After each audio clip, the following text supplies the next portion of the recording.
Na história desta casa, poucos momentos terão exigido tanta serenidade e reflexão como este.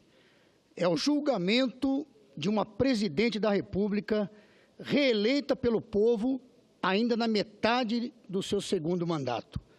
Acusação e defesa fizeram sua parte, trazendo-nos os elementos indispensáveis à nossa decisão.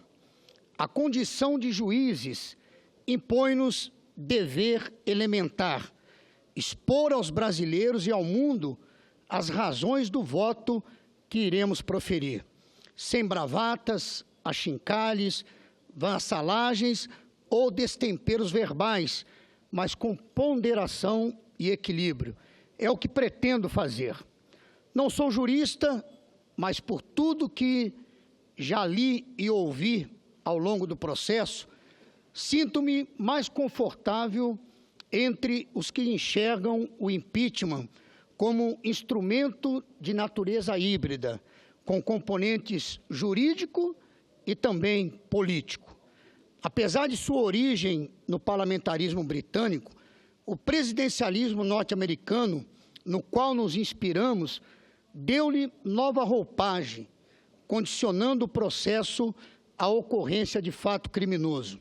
A presidente é acusada de violar a Constituição e a lei pelos seguintes atos, todos definidos como crimes de responsabilidade. Primeiro, abertura de créditos suplementares sem a anuência do Parlamento. Afronta à lei orçamentária. Também a operação de créditos com fraude à lei de responsabilidade fiscal, a conhecida pedalada fiscal. E também a contratação de empréstimo sem a prévia autorização legal. A presidente e seus defensores não os negam e nem o poderiam, pois estão materialmente comprovados. Em suma, questionam apenas a sua interpretação jurídica. Quanto a isso, é improvável que se chegue a consenso algum dia. A controvérsia é inerente ao direito, em cujo campo, como na política, a verdade ora parece estar com a defesa, para logo após crermos que ela está com a acusação. Nem o Supremo Tribunal Federal arvora-se como detentor da verdade absoluta. Aliás, como dizia Rui Barbosa, a vantagem do Supremo é que ele possui a prerrogativa de errar por último. Mas tanto lá como aqui, o máximo que se consegue é a mera e nem sempre definitiva percepção da verdade. E na minha percepção, a acusação procede. O primoroso relatório do senador Anastasia, debatido neste plenário, afastou qualquer dúvida quanto a isso. Cabe-nos ter em mente que a Constituição não é mera carta de intenções, sujeita às conveniências nem sempre republicana dos governadores. Na América do Norte, cuja república nos serviu de modelo, dois exemplos ilustram o valor da Constituição e das leis numa democracia. Na década de 70, Nixon viu-se forçado a renunciar ao ser acusado, dentre outras coisas, de trair o juramento de cumprir e zelar pela Constituição. Cerca de um século antes, em 1867, o presidente Andrew Johnson enfrentou processo semelhante a este que apreciamos por demitir um agente público em desacordo com a lei. Salvou-se por um voto, mas parece indiscutível que o ato atribuído ao ex-presidente americano seria muito menos grave do que os praticados pela presidente Dilma. Se isso tivesse ocorrido no Brasil, é possível que os saudosistas propagassem até hoje que houve ali uma tentativa de golpe. É certo que há grandes diferenças entre o Brasil e os Estados Unidos. falta-nos a consciência constitucional tão cultivadas naquele país. Criamos um histórico de arranjos e jeitinhos incompatível com essa consciência. Desde que Dom Pedro I fechou a primeira Assembleia Constituinte, por achar que a Constituição que ela fazia seria indigna dele, na verdade, porque ele retirava poderes, estabeleceu-se o costume de que a Constituição é que deve adaptar-se ao governo, e não o governo à Constituição.